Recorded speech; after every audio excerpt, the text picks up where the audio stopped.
அத்தியாயம் 18 மற்றும் 19. ஹேமாத் பந்த் எவ்வாறு ஏற்றுக்கொள்ளப்பட்டு ஆசீர்வதிக்கப்பட்டார். திருவாளர் சாட்டே, திருமதி தேஷ்முக்கின் கதைகள். நல்ல எண்ணங்களின் அவா நிறைவேற்றத்தை ஊக்குவித்தல். உபதேச வகைகள். அவதூறு பேசுவதை பற்றியும் உழைப்புக்கு ஊதியம் கொடுப்பது பற்றியும் போதனைகள். முந்தைய 2 அத்தியாயங்களில் துரித பிரம்மஞானத்தை விளைந்த பணக்காரர் பாபாவால் எவ்வாறு நடத்தப்பட்டார் என்பதை ஹேமாத் பந்த் விவரித்தார்.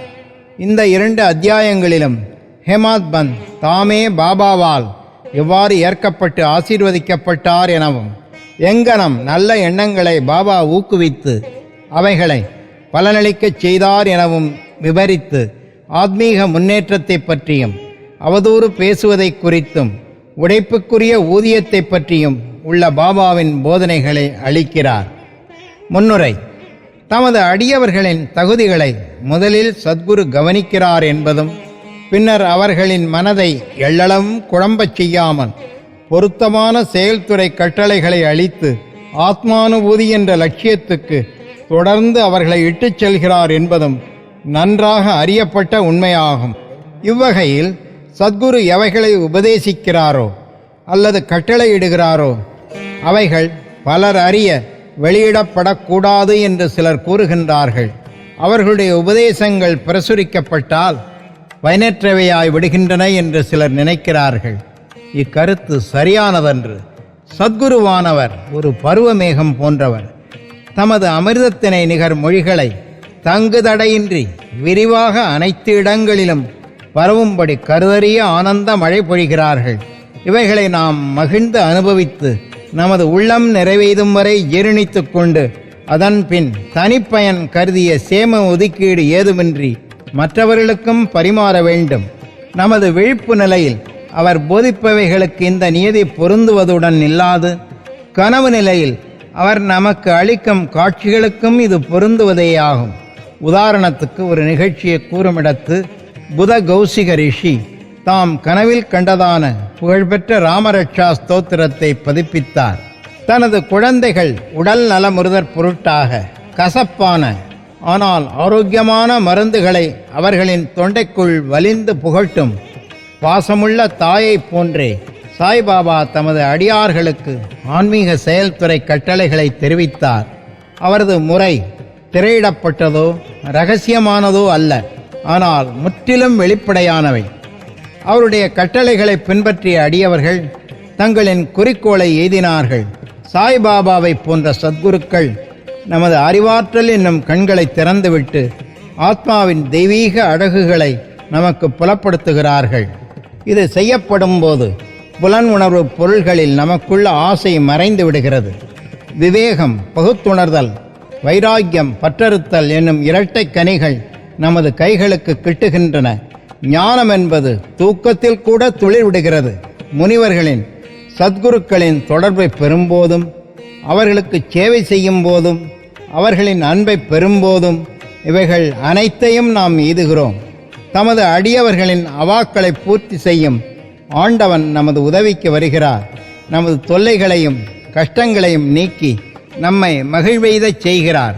ஆண்டவனாகவே கருதப்படும் சத்குருவின் உதவியே இம்முன்னேற்றத்துக்கு முழுவதுமான காரணமாகும். எனவே நாம் எப்போதும் சத்குருவை பின்பற்றியே இருந்து அவர் தம் கதைகளை செவிமடுத்து அவரின் பாதத்தில் வீழ்ந்து வணங்கி அவருக்கே சேவை செய்ய வேண்டும்.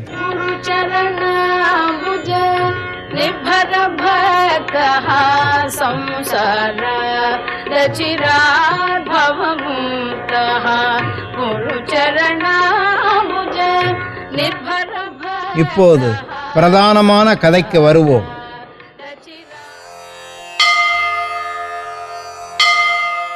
திருவாளர் சாட்டே. பல ஆண்டுகளுக்கு முன் பம்பாயின் கவர்னர் ரே பிரபுவால் அடக்கப்பட்ட கிராஃபோர்ட் நடப்பாட்சியின் போது சிறிதளவு பிரசித்தி பெற்றிருந்த திரு சாத்தே என்னும் பெருந்தகை ஒருவர் இருந்தார். அவர் வாணிகத்தில் கடுமையான நஷ்டமடைந்தார். மற்றுமுள்ள பிரதிகூலமான சூழ்நிலைகளும் அவருக்கு பெருமளவு தொல்லை அளித்தது. கவலையடையவும் உளச்சோர்வுறவும் செய்தன. இருப்பு கொள்ளாமல் இருந்து கொண்டிருந்த அவர் வீட்டை விடுத்து தொலைதூரத்துக்கு வெளியேறி போய்விட எண்ணினார். பொதுவாக மனிதன் கடவுளை நினைப்பதில்லை. ஆனால் இடர்பாடுகளும் பேராபத்துக்களும் அவனை சூடும்போது அவன் ஆண்டவரை நோக்கி திரும்பி நிவாரணத்திற்காக வேண்டுகிறான். அவனுடைய தீய கருமங்கள் யாவும் முடிவுற்றதென்றால் முனிவர் ஒருவரை அவன் சந்திக்கும் வாய்ப்பினை கடவுள் ஏற்பாடு செய்கிறார். அம்முனிவரும் அவனுக்கு நலமளிக்கக்கூடிய வழிமுறைகளை உபதேசிக்கிறார். திரு சாட்டேயுக்கும் அத்தகைய அனுபவமே ஏற்பட்டது. தத்தம் தேவைகள் பூர்த்தி செய்யப்படவும் மனச்சாந்தியை அடைவதற்கும் ஏதுவாக சாய்பாபாவின் தரிசனத்தை பெற ஏராளமான மக்கள் திரளாகச் சென்று கொண்டிருக்கும் ஷீரடிக்கு போகும்படி அவருக்கு அவரது நண்பர்கள் அறிவுரை கூறினார்கள். அவருக்கு இக்கருத்து பிடித்திருந்தது.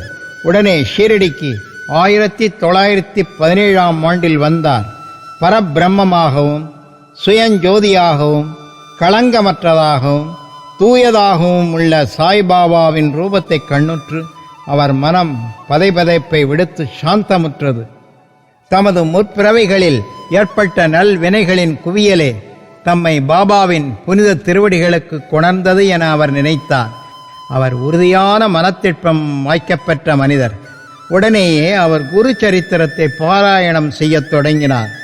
சப்தத்தில் 7 நாட்கள் பூர்த்தியானதும் பாராயணம் பூர்த்தியானதும் அன்று இரவு பாபா அவருக்கு ஒரு காட்சி அளித்தார். அது இவ்வாறானதாகும். பாபா குருச்சரித்திரத்தை தமது கரங்களில் வைத்துக்கொண்டு அதன் உட்பொருளை முன்னால் அமர்ந்து கவனத்துடன் கேட்டுக்கொண்டிருந்த திரு சாட்டேவிற்கு விவரித்து கொண்டிருந்தார். அவர் விழித்தெழுந்த பின்னர் தமது கனவினை நினைவுகூர்ந்து மிகவும் மகிழ்ச்சி அடைந்தார். அறியாமையினுள் குரட்டை விடும் தம்மை போன்ற ஆத்மாக்களை பாபாவின் எல்லையற்ற கருணையை எழுப்பிவிட்டு குருச்சரித்திர அமுதத்தினை சுவைக்கும்படி செய்கிறது என்று அவர் நினைத்தார். மறுநாள் காக்கா சாஹேப் தீட்சத்திடம் இக்காட்சியை பற்றி அவர் தெரிவித்து சாய்பாபாவிடம் அதன் பொருளை பற்றியும் நுட்ப குறிப்பினை குறித்தும் கேட்கும்படி வேண்டிக் கொண்டார். அதாவது 1 வாரம் பாராயணம் செய்தது போதுமா அல்லது மீண்டும் ஆரம்பிக்க வேண்டுமா என்பதாக. காக்கா சாஹேப் தீட்சத்தும் தமக்கு கிடைத்த ஒரு உரிய சந்தர்ப்பத்தில் பாபாவை நோக்கி, தேவா, ஓ தெய்வமே, இந்த காட்சியால் திரு சாட்டேவுக்கு எதனை குறிப்பிடுகிறீர்கள்? அவர் சப்தத்தை நிறுத்திவிடலாமா? தொடர வேண்டுமா? அவர் ஓர் எளிய அடியவர். அவரது அவா நிறைவேற்றப்படுதல் வேண்டும். அவருக்கு காட்சியின் பொருள் விளக்கப்பட்டு அவர் ஆசீர்வதிக்கப்படுதல் வேண்டும் என கேட்டுக்கொண்டார். பாபாவும் அவர் மற்றொரு சப்தம் பாராயணம் செய்ய வேண்டும், அதை அவர் கவனமாக கற்பாராயின் அவர் தூயவராகி நன்மை பெறுவார், பரமாத்மாவும் மகிழ்வடைந்து இச்சம்சார வாழ்க்கையின் பந்தங்களிலிருந்து அவரை விடுவிப்பார் என்றும் பதிலளித்தார். இச்சமயத்தில் ஹேமாத் பந்த் அருகே இருந்தார். அவர் பாபாவின் கால்களை பிடித்து விட்டு கொண்டிருந்தார். பாபாவின் சொற்களை கேட்டதும் அவர் தன் மனதில் பின்வருமாறு சிந்திக்கலானார். என்ன, திரு சாட்டே 1 வாரமே படித்து பரிசை பெற்றுக்கொண்டார். 40 ஆண்டுகளாக ஒரு பயணமின்றி நான் படித்து கொண்டிருக்கிறேன். இந்த இடத்தில் அவரது 7 நாள் வாசம் பலனளிக்க நேரிட்டு எனது 7 வருட வாசம் 1910 1917 வரை பலனேதுமின்றி போகின்றது. தம் அறிவுரையால் என்னை ஆசீர்வதிக்கவும் தமது அமுதத்தை என் மீது பொழிய வேண்டும் எனவும் கருணை மேகத்திற்காக பாபாவிற்காக காத்து கொண்டிருக்கும் சாதகப் பறவையைப் போல எப்போதும் நான் காத்து கொண்டிருக்கிறேன்.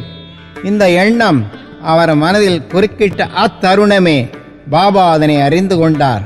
பாபா பக்தர்களின் எல்லா எண்ணங்களையும் படித்து புரிந்து கொண்டு தீய எண்ணங்களை கீழடக்கி நல்ல எண்ணங்களை ஊக்குவித்தார் என்பது அடியவர்களின் அனுபவமாகும். ஹேமாத் பந்த் உள்ளத்தை படித்தறிந்து கொண்ட பாபா உடனே அவரை எழுந்து ஷாமாவிடம் சென்று ரூபாய் 15 தட்சிணையாக பெற்றுக்கொண்டு அங்கு சிறிது நேரம் அவருடன் உரையாடிய பின்னர் திரும்பி வரும்படி கேட்டார். பாபா மனதில் கருணை உதயமாகியது. எனவேதான் அவர் இக்கட்டளை இட்டார். யார்தான் பாபாவின் ஆணையை மீற முடியும்? ஹேமாத் பந்த் உடனே மசூதியை விட்டு ஷாமாவின் வீட்டிற்கு வந்தார். அவர் அப்போதுதான் குளித்துவிட்டு வேட்டியை உடுத்தி கொண்டிருந்தார். அவர் வெளியே வந்து ஹேமாத் பந்தை நோக்கி, தாங்கள் இப்போது இங்கே இருப்பது எங்கனம்? மசூதியிலிருந்து தாங்கள் வந்துள்ளதாக தோன்றுகிறதே. இருப்பு கொள்ளாதவரை போன்றும் உளச்சோர்வு உடையவராகவும் ஏன் காணப்படுகிறீர்கள்? ஏன் தாங்கள் தனித்திருக்கிறீர்கள்? தயவுசெய்து அமர்ந்து சிறிது நேரம் இளைப்பாருங்கள். நான் எனது வழிபாட்டை உடனே முடித்துவிட்டு திரும்புகிறேன். அதுவரை தயவுசெய்து வெற்றிலை போட்டுக் கொள்ளுங்கள். பின்னர் மகிழ்ச்சியுடன் உரையாடலாம் என்று கூறிவிட்டு உள்ளே சென்றார். ஹேமத் பந்த் முன் திண்ணையில் அமர்ந்திருந்த ஜன்னலில் நாத பாகவதம் என்ற பிரசித்தி பெற்ற மராத்தி நூலை அவர் கண்டார். பெரிய சமஸ்கிருத நூலான பாகவதத்தின் 11வது ஸ்கந்தத்தை அத்தியாயத்தை பற்றிய ஏகநாத் முனிவரின் விளக்க உரையாகும். சாய்பாபாவின் யோசனையின் பேரில் அல்லது சிபாரிசின் பேரில் திருவாளர்கள் பாபு சாஹேப் ஜோகும் காக்கா சாஹேப் தீட்சத்தும் ஷிரடியில் தினந்தோறும் பகவத்கீதையை அதன் மராத்திய விளக்க உரையான பாவர்த்த தீபிகா அல்லது ஞானேஸ்வரியுடனும் ஸ்ரீ கிருஷ்ணருக்கும் அவரது தோழனும் பக்தனுமான அர்ஜுனனுக்கும் இடையே நிகழ்ந்த உரையாடல், நாத பாகவதத்தையும் ஸ்ரீ கிருஷ்ணருக்கும் அவரது சேவகரும் பக்தருமான உத்தவருக்கும் இடையே நிகழ்ந்த உரையாடல் மற்றும் ஏகநாதரின் மற்றைய பெரிய நூலான பாவர்த்த ராமாயணத்தையும் படித்தார்கள். பாபாவிடம் அடியவர்கள் வந்து சில குறிப்பிட்ட கேள்விகளை கேட்டபோது சில சமயங்களில் அதில் ஒரு பகுதிக்கு விடையளித்துவிட்டு பாகவத தர்மத்தின் முக்கிய ஆராய்ச்சி கட்டுரைகளான மேற்குறிப்பிட்ட நூல்களை பாராயணம் செய்வதை சென்று கேட்கும்படி கூறுவார். அடியவர்கள் சென்று கேட்டபோது தங்கள் வினாக்களுக்கு பூர்ண திருப்தியான பதில்களை பெறுவார்கள். நாத பாகவதம் என்னும் நூலின் சில பகுதிகளை ஹேமத் பந்தும் படிப்பது வழக்கம். அன்று மசூதிக்கு சென்று கொண்டிருந்த சில அடியவர்களுடன் கூட செல்வதற்காக தினந்தோறும் தாம் படிக்கும் பகுதியை அவர் பூர்த்தி செய்யவில்லை. ஷாமாவின் ஜன்னலிலிருந்து அந்த புத்தகத்தினை எடுத்து தற்செயலாக அதை புரட்டிய போது அவரது ஆச்சரியத்திற்கேற்ப முடிக்கப்படாத பகுதி வந்து நின்றது. தமது நித்திய பாராயணத்தை பூர்த்தி செய்வதற்கு ஏதுவாக பாபா தன்னை வெகு அன்புடன் ஷாமாவின் வீட்டிற்கு அனுப்பியிருப்பதாக அவர் எண்ணினார். எனவே முடிக்கப்படாத பகுதியை படித்து பூர்த்தி செய்தார். இது முடிவடைந்த உடனேயே ஷாமா வழிபாட்டை முடித்து கொண்டு வந்தார். அவர்களிடையே பின்வரும் உரையாடல் நிகழ்ந்தது. ஹேமத் பந்த், பாபாவிடமிருந்து ஒரு தூதுக்குறிப்புடன் நான் வந்துள்ளேன். தங்களிடமிருந்து தட்சிணையாக 15 ரூபாய் பெற்றுக்கொண்டு சிறிது நேரம் தங்களுடன் அமர்ந்து மகிழ்ச்சியாக உரையாடிவிட்டு பின்னர் தங்களுடன் மசூதிக்கு திரும்பும்படியும் என்னை அவர் கேட்டுக்கொண்டிருக்கிறார். ஷாமா ஆச்சரியத்துடன், என்னிடம் கொடுக்க பணம் ஏதுமில்லை. ரூபாய்களுக்கு பதிலாக என்னுடைய 15 நமஸ்காரங்களை பாபாவிடம் தட்சிணையாக எடுத்துச் செல்லுங்கள். ஹேமத் பந்த், மிக நல்லது. தங்களுடைய வணக்கங்கள் ஏற்றுக்கொள்ளப்பட்டன. இப்போது நாம் சிறிது உரையாடுவோம். நமது பாவங்களை அழிக்கும் பாபாவின் சில கதைகளையும் லீலைகளையும் கூறுங்கள். ஷாமா, அப்படியென்றால் சிறிது இங்கே அமருங்கள். இக்கடவுளின் பாபாவின் விளையாட்டு லீலை வியக்கத்தக்கது. அது தங்களுக்கு முன்னமேயே தெரியும். நான் ஒரு கிராமத்து குடியானவன். ஆனால் தாங்களோ அறிவுடைய குடிமகன். தாங்களே இங்கு வந்துற்றது முதலாக சிறிது அதிகமாகவே லீலைகளை கண்டு கொண்டிருக்கிறீர்கள். அவற்றை எங்கனம் நான் தங்கள் முன் விவரிப்பேன். நன்று, இந்த வெற்றிலை பாக்கை போட்டுக்கொள்ளுங்கள். இந்த பான் விதாவையும் சாப்பிடுங்கள். நான் உள்ளே சென்று உடுத்தி கொண்டு வந்து விடுகிறேன்.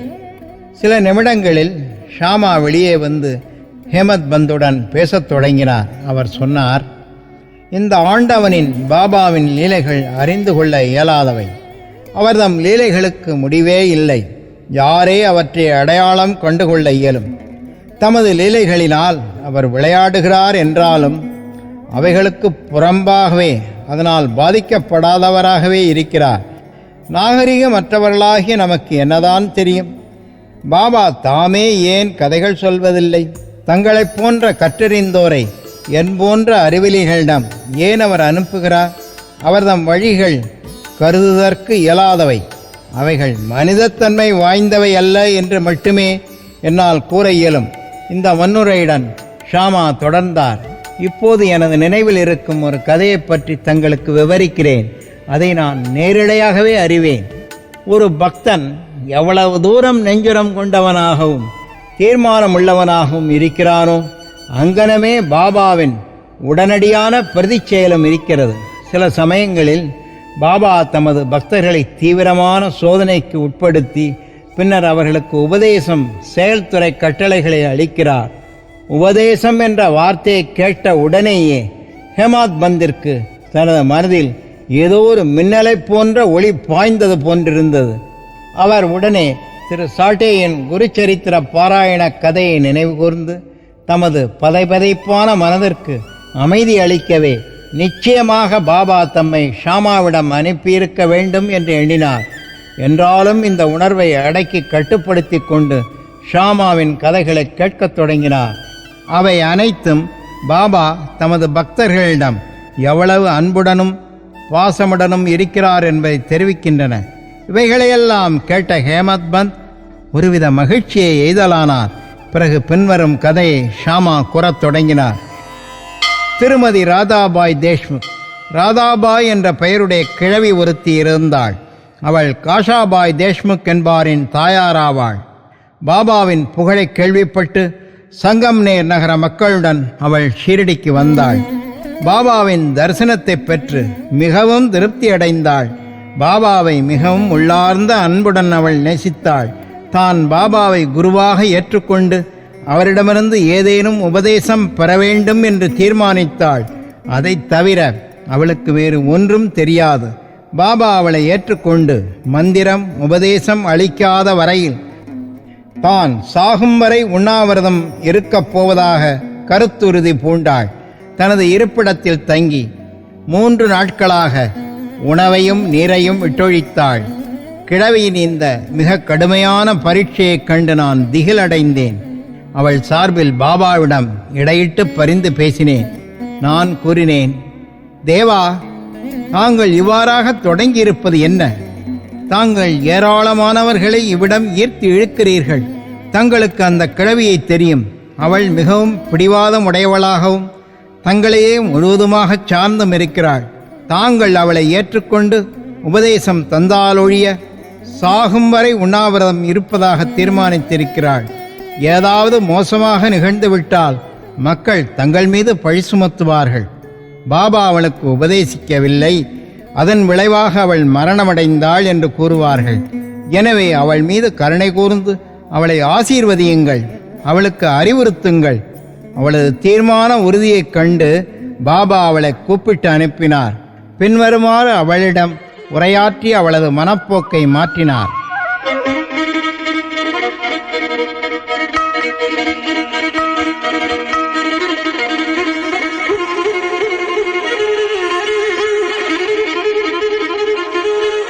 ஓ அம்மா, தேவையற்ற சித்திரவதைக்கு தங்களை தாங்களே உட்படுத்திக் கொண்டு ஏன் சாவை எதிர்நோக்குகிறீர்கள்?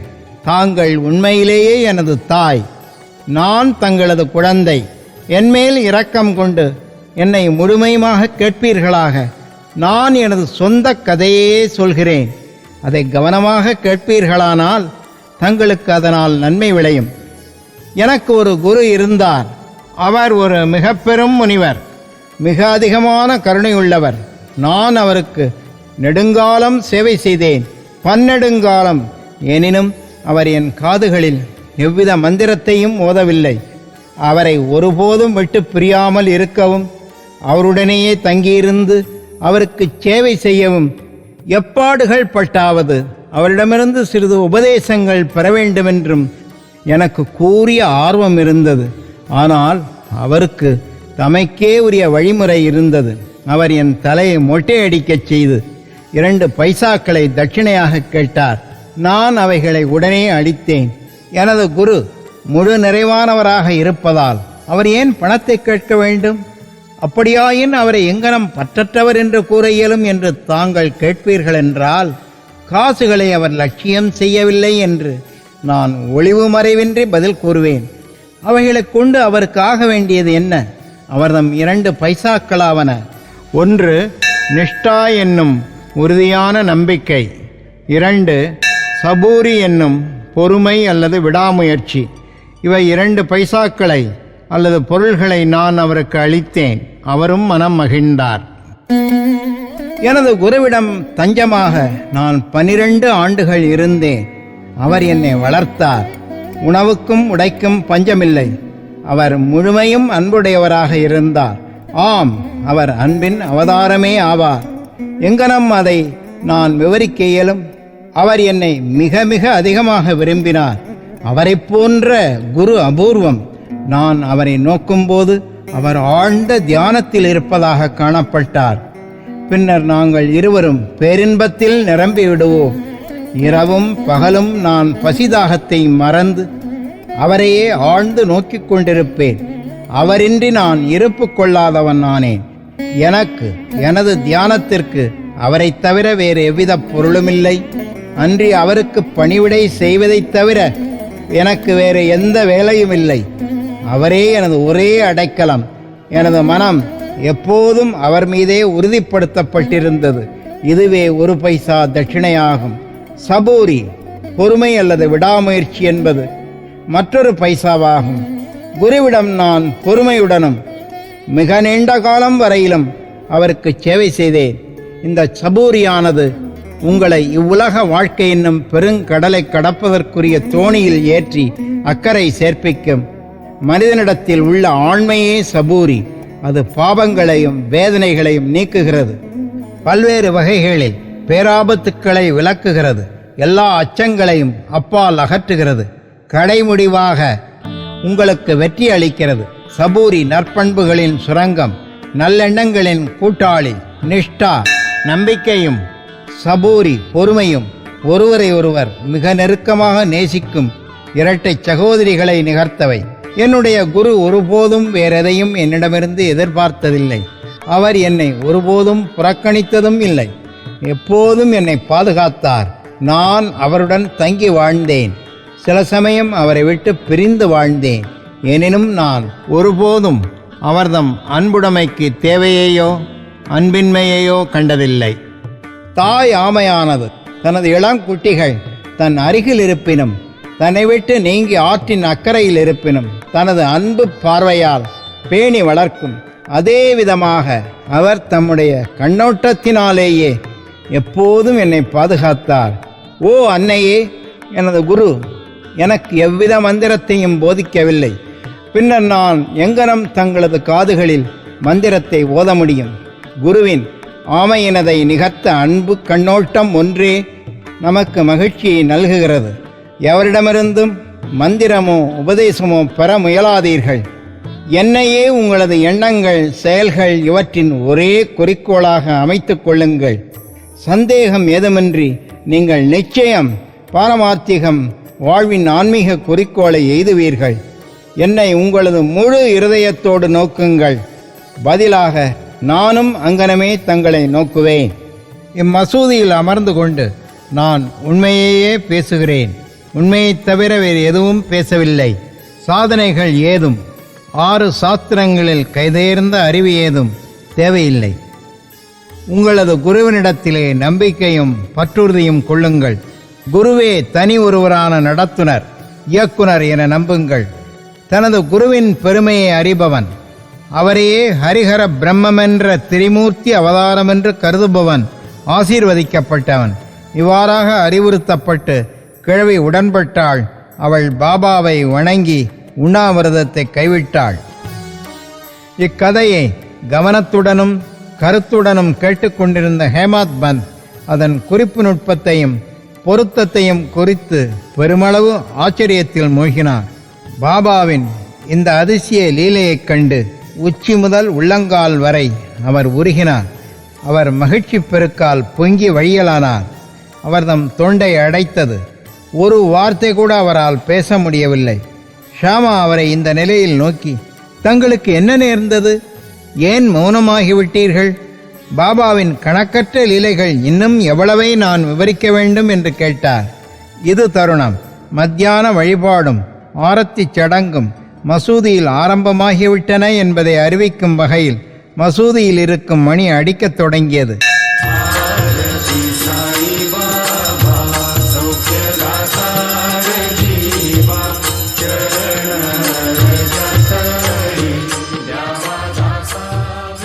எனவே ஷாமாவும் ஹேமத் பந்தும் மசூதியை நோக்கி விரைந்தார்கள்.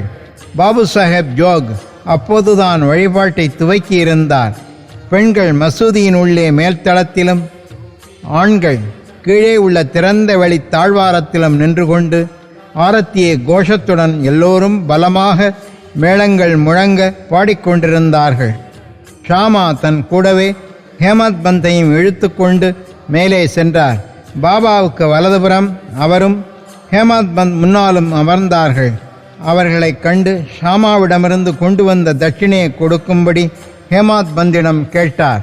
ஹேமத் பந்த் அவிடம் நேராக சென்றிருந்ததாகவும் ஷாமா ரூபாய்களுக்கு பதிலாக நமஸ்காரங்களை அளித்ததாகவும் அவர் அங்கேயே நேரில் இருப்பதாகவும் கூறினார்.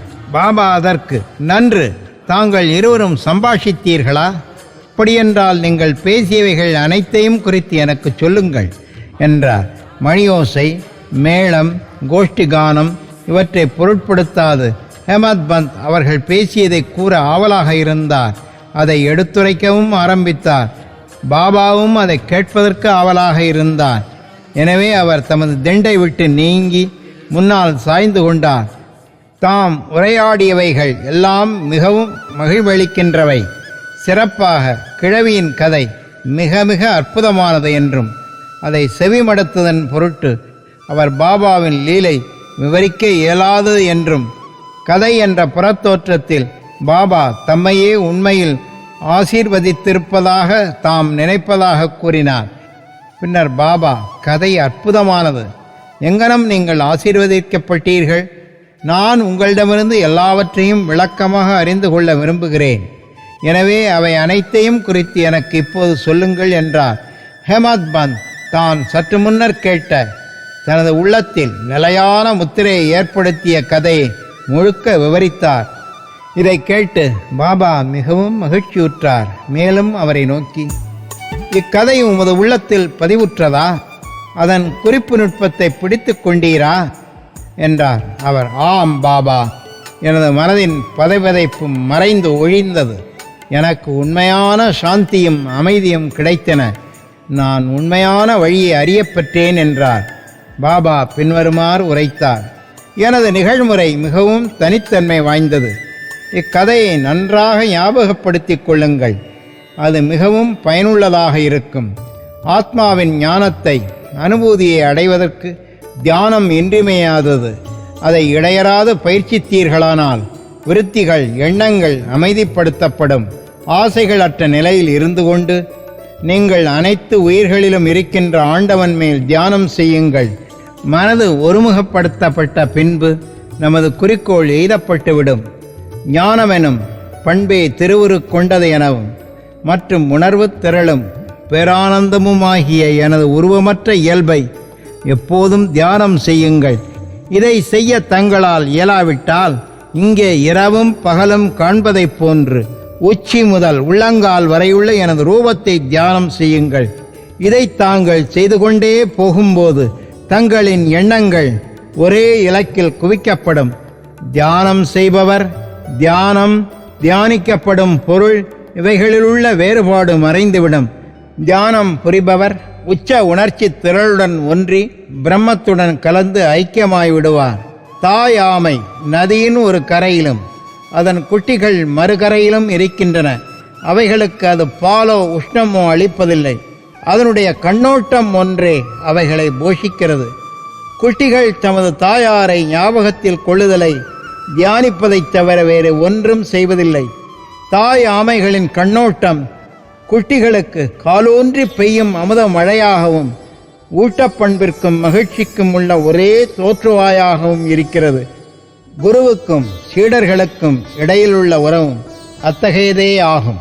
பாபா இம்மொழிகளை உதிர்த்து முடித்த பின்பு ஆரத்தி கோஷ்டிகானம் முடிவு பெற்றது. அனைவரும் உரக்க ஒரே குரலில் சச்சிதானந்த சுரூபியாயிருக்கின்ற சத்குரு சாய்நாத் மகாராஜுக்கு ஜெய் என்று கூறினார்கள். நாராயண வாசுதேவாய சச்சிதானந்த சத்குரு சாய்நாத் மகாராஜ் கி ஜெய். அன்பார்ந்த வாசகர்களே, இந்த நேரம் மசூதியில் கூட்டத்துடன் நின்று கொண்டிருப்பதாக நினைத்துக் கொள்கிறோம். ஜெய ஜெய கோஷத்தில் நாமும் அவர்களுடன் பங்கு கொள்வோம். ஆரத்தி சடங்கு முடிவடைந்த பின்னர் பிரசாதம் விநியோகிக்கப்பட்டது. வழக்கம் போல பாபு சாஹேப் ஜோக் முன்னே வந்து பாபாவை வணங்கிய பின் அவரின் உள்ளங்கை நிறைய கற்கண்டை அளித்தார்.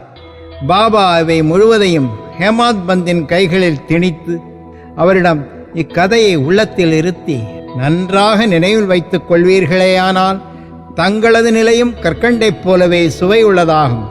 உங்களது எல்லா விருப்பங்களும் நிறைவேற்றப்படும், நீங்களும் சந்தோஷமாக இருப்பீர்கள் என்று கூறினார். ஹேமாத் பந்த் பாபாவின் முன்னால் பணிந்து வணங்கி, இவ்வாறே எனக்கு அனுகூலம் செய்யுங்கள், என்னை எப்போதும் ஆசீர்வதித்து காப்பாற்றுங்கள் என்று கெஞ்சி கேட்டுக்கொண்டார்.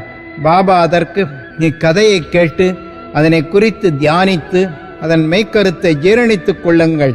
அப்போதே உங்களிடத்தே தாமே உருவெளிப்படுத்தி காட்டுகின்ற ஆண்டவரை நீங்கள் எப்போதும் ஞாபகமூட்டி தியானித்துக் கொண்டிருப்பீர்கள் என்று பதிலளித்தார். அன்பார்ந்த வாசகர்களே, அப்போது ஹேமாத் பந்த் கற்கண்ட பிரசாதத்தை பெற்றார். நாமும் இப்போது கற்கண்ட பிரசாதம் அல்லது இக்கதையின் அமிர்தத்தை பெறுகிறோம். அதை நாம் உள நிறைவடையும் வரை பருகுவோம், அதை தியானிப்போம், அதை ஜீரணித்துக் கொள்வோம். பாபாவின் அருளினால் வலிமையுடனும் மகிழ்ச்சியுடனும் இருப்போம். ஆமென். 19ஆம் அத்தியாயத்தின் இறுதியில் ஹேமாத் பந்த் மற்றும் சில விஷயங்களை பற்றி கூறியிருக்கிறார். அவைகள் இங்கே தரப்படுகின்றன. நமது குணத்தை பற்றி பாபாவின் அறிவுரை. பின்வரும் பாபாவின் மொழிகள் பொதுவானவை, விலைமதிக்க முடியாதவை. அவைகள் மனதில் இருத்தப்பட்டு அதற்கேற்பட செயல்படுத்தப்பட்டால் எப்போதும் உங்களுக்கு நன்மை அளிக்கும். ஏதேனும் உறவோ தொடர்போ இல்லாவிட்டால் ஒருவரும் எங்கும் செல்வதில்லை. ஏதேனும் ஜீவராசிகளோ மனிதர்களோ உங்களிடம் வர நேர்ந்தால் அவர்களை பண்பின்றி விரட்டிவிட வேண்டாம். அவர்களை நன்றாக வரவேற்று உரிய மரியாதையுடன் நடத்துங்கள். தாகமாயிருப்போர்க்கு தண்ணீர் கொடுத்த போதும், பசியாயிருப்போர்க்கு உணவளித்த போதும், ஆடையற்றவர்களுக்கு ஆடையளித்த போதும், உட்காருவதற்கும் இளைப்பாறுவதற்கும் உங்களது திண்ணையை மற்றவர்களுக்கு அளித்த போதும் ஸ்ரீ ஹரி நிச்சயம் மகிழ்வெய்துகிறார். யாராவது உங்களிடம் பணம் கேட்டு உங்களுக்கு கொடுக்க மனதில்லாமல் இருந்தால் கொடுக்காதீர்கள். ஆனால் அவரை பார்த்து நாயை போன்று குறைக்க வேண்டாம். யாரேனும் நூற்றுக்கணக்கான விஷயங்களை உங்களுக்கு எதிராக கூறட்டும், ஆனால் கசப்பான எவ்விதத்திலும் அவர்களுக்கு பதில் அளிக்கும்படியான சீற்றம் கொள்ளாதீர்கள். இவ்வாறான விஷயங்களை எப்போதும் சகித்து கொண்டிருப்பீர்களே ஆனால் நீங்கள் நிச்சயம் மகிழ்ச்சி அடைவீர்கள். உலகம் தலைகீழாக மாறட்டும், நீங்கள் இருந்த இடத்திலேயே இருங்கள். உங்கள் இருப்பிடத்தில் நின்று கொண்டோ வசித்து கொண்டோ அனைத்து விஷயங்களும் உங்கள் முன்னர் கடந்து செல்லும் காட்சியினை அமைதியுடன் பார்த்து கொண்டிருப்பீர்களாக. உங்களிடமிருந்து என்னை பிரிக்கும் வேற்றுமை சுவற்றை இடித்து விடுங்கள். பின்னர் நமது சந்திப்பிற்குரிய சாலையானது தடங்கலின்றியும் திறந்தும் இருக்கும். நான் நீ என்ற வேறுபாட்டு உணர்வே குருவிடமிருந்து சீடனை பிரிக்கும் தடை அரணாகும். அது அழிக்கப்பட்டாலன்றி இரண்டர கலத்தல் அல்லது ஐக்கியமாதல் இயலாது. கடவுளே சகலத்துக்கும் ஒரே உரிமையாளர், அல்லாஹ் மாலிக். வேறொருவரும் நமது பாதுகாவலர் அல்ல. அவர் வேலை செய்யும் முறைமை அசாதாரணமானது, விலை மதிக்க முடியாதது, அறிவால் அறிய முடியாதது. அவரது சங்கல்பமே ஈடேறும். அவர் நமக்கு வழிகாட்டுவார், நமது உள்ளத்தின் ஆசைகளை பூர்த்தி செய்வார். ருணானுபந்தத்தின் முன்ஜென்மத்தின் உறவு மூலமாகவே நாம் இணைந்துள்ளோம். ஒருவருக்கொருவர் அன்பாயிருந்தும் சேவை செய்தும் நாம் மகிழ்ச்சியுடன் இருப்போம். எவன் வாழ்க்கையின் மிக மிக உயர்ந்த குறிக்கோளை எய்துகிறானோ அவன் இரவா புகழுடையவன், மகிழ்ச்சியுடையவன். மற்றவர்கள் எல்லாம் வெறுமனே உளதாயிருக்கிறார்கள் அல்லது மூச்சு விடும் வரை வாழ்ந்திருக்கிறார்கள். நல்ல எண்ணங்களின் அவா நிறைவேற்றத்தை ஊக்குவித்தல். நல்ல எண்ணங்களை சாய்பாபா எங்கனம் ஊக்குவித்தார் என்பதை அறிவது சுவாரஸ்யமானது. அன்புடனும் பக்தியுடனும் முழுமையாக உங்களை நீங்கள் அவரிடம் சரணாகதியாக்கிக் கொள்ள வேண்டும். பின்னர் எவ்வளவோ விஷயங்களில் அடிக்கடி அவர் உங்களுக்கு உதவி செய்வதை காண்பீர்கள். தூக்கத்திலிருந்து எழுந்த உடனே உங்களுக்கு ஏதாகிலும் ஒரு நல்ல எண்ணம் உதிக்கின்ற போது அதையே பின்னர் பகற்பொழுதில் உள் முதிர்வுற அனுசரித்தால் உங்களது மனதின் அறிவுத்திறம் திறந்து வெளியிடப்பட்டு மனது அமைதியடையும் என்று யாரோ ஒரு முனிவர் கூறியிருந்தார். ஹேமத் பந்த் இதை முயற்சிக்க விரும்பினார். ஒரு புதன்கிழமை இரவு படுக்கப் போகும் முன் அவர் சிந்தித்தார், நாளை வியாழக்கிழமை, ஒரு புனிதமான நாள். ஷீரடியும் மிகவும் புனிதமான இடம். எனவே நான் நாளை முழுவதும் ராமநாமத்தை நினைவூட்டிக் கொள்வதிலும் போற்றுவதிலும் கழிப்பேன் என்றவாறு அவர் உறங்கினார். அடுத்த நாள் காலை அவர் துயில் நீங்கி எழுந்தபோது எவ்வித முயற்சியுமின்றி ராமநாமத்தை நினைவு கூர்ந்தார். हरि बोल जय सीताराम, गोपी गोपाल भजो राधे श्याम.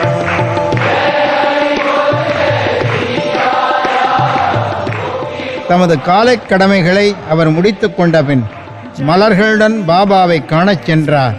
தீட்சத் வாதாவிலிருந்து புறப்பட்டு பூட்டி வாதாவை, தற்போதைய சமாதி மந்திரை கடந்து கொண்டிருக்கும் அதே தருணத்தில் பாபாவுக்கு முன்னால் மசூதியில் அவுரங்பாத்கர் என்னும் ஒருவரால் இனிமையாக பாடப்படுகின்ற ஒரு அழகிய பாடலை கேட்டார்.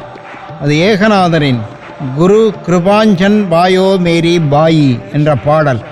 அப்பாடலில் அவர் குருவின் கடாட்சம் என்னும் ரூபத்தில் அஞ்சனம் அவருக்கு கிடைத்தது என்றும், அது அவரின் பார்வையை திறந்துவிட்டு அவருக்கு ராமரை அகத்தும் புறத்தும், உறக்கத்திலும் கனவிலும், விழிப்பு நிலையிலும் எவ்விடத்தும் காணும்படி செய்தது என்றும் கூறினார். எவ்வளவோ பாடல்கள் இருக்கின்றன. பின்னர் ஏன் இக்குறிப்பிட்ட பாட்டு பாபாவின் பக்தரான அவுரங்பாத்கரினால் தேர்ந்தெடுக்கப்பட வேண்டும்? பகற்பொழுதில் ராமநாமத்தை இடைவிடாமல் பாட வேண்டும் என்ற ஹேமத் பந்தின் தீர்மானத்திற்கு ஊட்டமளிக்க வேண்டும் என்று ஏற்பாடு செய்யப்பட்டதல்லவா தனித்திறம் வாய்ந்த இந்த நிகழ்வு பொருத்தம்.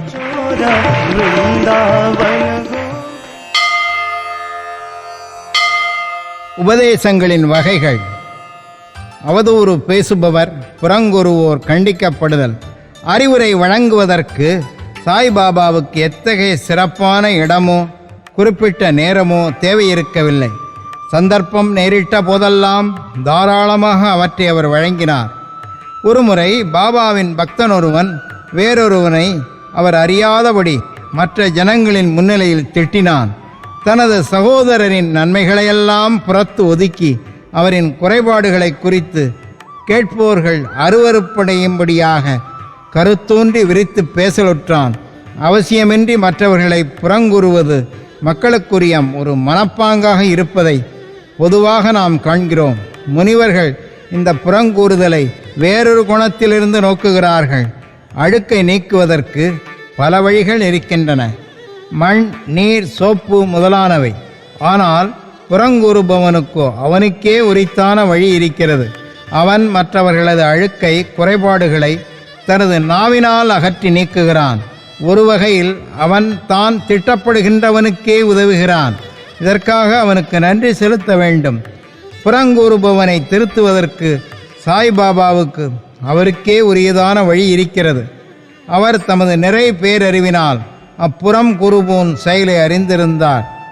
மதியம் அவர் அவனை லெண்டித் தோட்டத்துக்கு அருகில் பார்த்தபோது வேலிக்கு அருகில் இருந்த மலத்தை உண்ணும் ஒரு பன்றியை அவனுக்கு சுட்டி காண்பித்து, பார், அது எவ்வளவு சுவைமணச் சிறப்புடன் மலத்தை பேராவலுடன் விழுங்குகிறது. உனது நடத்தையும் அத்தகையதே. உனது தோடர்களை நீ மனதார திட்டிக்கொண்டே இருக்கிறாய். பல்வேறு நல்வினைகளை செய்ததன் பலனாக நீ மனிதனாக பிறந்திருக்கிறாய். இவ்வாறு நீ நடந்து கொண்டால் ஷீரடி உனக்கு எவ்விதத்திலாவது உதவி செய்யுமா என்று கேட்டு அவனுக்கு அறிவுரை வழங்கினார். அப்பக்தன் இப்பாடத்தை உள்ளத்தில் ஏற்றுக்கொண்டு சென்றான் என்று சொல்லத் தேவையில்லை. இவ்விதமாக பாபா அவசியம் நேரிட்ட போதெல்லாம் அறிவுரைகளை வழங்கிக் கொண்டே இருந்தார். இவைகள் நமது மனதில் ஏற்றுக்கொள்ளப்பட்டு அதன்படி செயலாற்றப்பட்டால் ஆன்மீக லட்சியம், அனுபூதி நெடுந்தொலைவில் இல்லை. என் ஹரி கடவுள் இருந்தால் அவர் எனது கட்டிலேயே எனக்கு உணவளிப்பார் என்னும் ஒரு பழமொழி இருக்கிறது. உணவு, உடை விஷயத்தில் மட்டுமே இப்பழமொழி உண்மை. ஆனால் இதை நம்பி எவனாகிலும் அமைதியாக அமர்ந்து கொண்டு ஆன்மீக விஷயங்களில் ஒன்றும் செய்யாமல் இருந்தால் அவன் படுவீழ்ச்சி எய்துவான். ஆன்ம உணர்வை அடைய தன்னைத்தான் தனக்கு இயலும் உச்ச அளவு செயலில் முனவித்து கொள்ள வேண்டும்.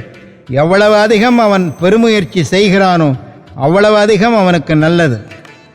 பாபா தாம் நிலம், காற்று, நாடு, உலகம், ஒளி, மோட்சம் ஆகியவை எங்கனும் இடங்கொண்டிருக்கும் சர்வ வியாபி என்றும் தாம் ஒரு வரையறை உடையவரல்ல என்றும் கூறினார். பாபா 3.5 முழ உயரமுள்ள அவரின் உடம்பே என்று எண்ணுபவர்களின் தவறான கருத்தை நீக்குதற் பொருட்டாக அவர் இந்த ரூபத்தில் தாமே அவதரித்து கொண்டார். இரவும் பகலும் எந்த பக்தனாவது பூர்ண ஆத்ம சரணாகதியுடன் அவர் மீதே தியானம் புரிவானாயின் அவன் அவருடன் 2.5 இனிப்பும் சர்க்கரையும் போன்றும், அலையும் கடலும் போன்றும், கண்ணும் ஒளியும் போன்றும் முழுமையான ஐக்கியத்தை தூய்த்துணர்வான். பிறப்பு இறப்பு என்னும் சுழலை ஒழித்து அமைதி பெற வேண்டியவன் நேர்மையான வாழ்க்கை நடத்த வேண்டும். அமைதியும் கட்டுப்பட்ட மனத்துடனும் இருக்க வேண்டும். யாரையும் உடனே புண்படுத்தும்படியாக ஒருவரிடமும் வெட்டென்று பேசக்கூடாது. எப்போதும் நல் வினைகளில் தன்னை ஈடுபடுத்திக் கொள்ள வேண்டும். தனது கடமைகளை செய்ய வேண்டும். தானே உள்ளத்தாலும் உயிராலும் அவரிடம் சரணாகதி அடைய வேண்டும். அதன் பின்னர் அவன் எதற்கும் பயப்பட வேண்டியதில்லை. அவரையே முழுமையாக நம்புபவனும், அவதம் லீலைகளையே கேட்டு அதையே விவரமாக எடுத்து கூறுபவனும், வேறு எதை பற்றியும் சிந்திக்காதவனும் ஆத்மானுபூதியை அடைவது உறுதி. பாபா தமது பெயரையே நினைவில் வைக்கும்படி, தம்மையே சரணாகதி அடையும்படியும் பலரை கேட்டுக்கொண்டார். ஆனால் தாங்கள் யார், நான் யார் என்ற விசாரணை அறிய விரும்புவோர்களுக்கு சிரவணத்தையும் மனனத்தையும் அறிவுறுத்தினார். சிலரை கடவுள் பெயரை நினைவில் வைத்துக் கொள்ளும்படியும், சிலரை அவரது லீலைகளை கேட்டுக்கொண்டிருக்கும்படியும், சிலரை தமது பாத பூஜை செய்யும்படியும், சிலரை அத்தியாத்ம ராமாயணம், ஞானேஸ்வரி மற்றும் பிற திருமுறை நூல்களை படிக்கும்படியும் அறிவுறுத்தினார். ஆலம் தான் புகந்து அமுது செய்தனே ஆதியை அமரர் தொழுது ஏற்றும் ஆலந்தான் உகந்து சிலரை தமது பாதத்தடியில் அமரும்படி இருத்தி வைத்தார். சிலரை கண்டோபா கோவிலுக்கு அனுப்பினார். சிலரை விஷ்ணுவின் 1000 நாமங்களை ஜபம் செய்யும்படியும், மற்றும் சிலரை சாந்தோக்கிய உபனிஷதம், கீதையை கற்கும்படியாகவும் கூறினார். அவர்தம் உபதேசங்களுக்கு எவ்வித வரையறையோ கட்டுப்பாடோ கிடையாது. சிலருக்கு அதை நேரிடையாகவே கொடுத்தார். மற்றும் சிலருக்கு கனவின் காட்சிகள் மூலம் அளித்தார். குடிப்பழக்கத்துக்கு அடிமையாக இருந்த ஒருவரின் கனவில் அவர் தோன்றி அவரது மார்பில் உட்கார்ந்து அழுத்தி மதுவை தொடுவதில்லை என்று அவர் சத்தியம் செய்து கொடுத்த பின்பு அவரை விட்டு அகன்றார். சிலருக்கு கனவில் குரு பிரம்மா போன்ற மந்திரங்களை விளக்கினார். ஹடயோகம் பழகி கொண்டிருந்த பக்தர் ஒருவருக்கு ஹடயோக பயிற்சிகளை நிறுத்தி கொள்ள வேண்டும் என்று அமைதியுடன் அமர்ந்து பொறுமையாக சபூரியுடன் இருக்க வேண்டும் என்று சொல்லி அனுப்பினார். அவரது எல்லா வழிகளையும் செயல்முறைகளையும் விவரிக்க இயலாது. சாதாரண உலக விவகாரத்தில் தமது செயல்களால் முன் உதாரணங்கள் அமைத்தார். அவைகளில் ஒன்று கீழே தரப்படுகிறது.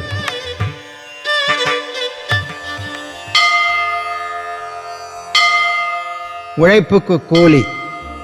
ஒரு நாள் மத்தியான வேளையில் ராதாகிருஷ்ண மாயின் வீட்டிற்கு அருகில் பாபா வந்து, எனக்கு ஒரு ஏணி கொண்டு வாருங்கள் என்று கூறினார். சிலர் அதை கொண்டு வந்து பாபா குறிப்பிட்டபடி அதை ஒரு வீட்டுச் சுவரில் சாய்த்து வைத்தார்கள். வாமன் கோன்கருடைய வீட்டுக் கூரையின் மீது ஏறி ராதாகிருஷ்ண மாயின் கூரையின் மீது நடந்து சென்று மற்றொரு மூலையில் இருந்து கீழே இறங்கினார். பாபா எந்த குறிக்கோளுடன் இருந்தார் என்பதை ஒருவரும் அறிய இயலவில்லை. மலேரியா காய்ச்சலால் ராதாகிருஷ்ண மாயி நடுங்கிக் கொண்டிருந்தாள். அதை ஓட்டி விரட்டுதற் பொருட்டு அவர் மேலே ஏறி இருக்கலாம். கீழே இறங்கிய உடனேயே ஏணியை கொண்டு வந்தவர்களுக்கு பாபா 2 ரூபாய் கொடுத்தார். சிலர் தைரியத்துடன் பாபாவை ஏன் அவர் இவ்வளவு அதிகம் கொடுத்தார் என்று கேட்டார்கள். அதற்கு அவர் ஒருவரும் மற்றவருடைய உழைப்பை வெறுமையாக கொள்ளக்கூடாது என்று கூறினார். உழைப்பவனுக்கு அவனுக்கு உரியவைகள் ஒழுங்காகவும் தாராளமாகவும் கொடுக்கப்பட வேண்டும். பாபா அறிவுறுத்திய கொள்கை பின்பற்றப்பட்டால், அதாவது உழைப்பிற்கான கூலி ஒழுங்காகவும் திருப்திகரமாகவும் அளிக்கப்பட்டால், தொழிலாளர்கள் இன்னும் சிறப்பாக வேலை செய்வார்கள். தொழிலாளர்களும் முதலாளிகளும் லாபமடைவார்கள். இழுத்து மூடுவதற்கோ லாக் அவுட்டுக்கோ வேலை நிறுத்தங்களுக்கோ இடமே இல்லை. தொழிலாளி முதலாளி மனஸ்தாபமும் இல்லை. ஸ்ரீ சாயை பணிக. அனைவருக்கும் சாந்தி நிலவட்டும்.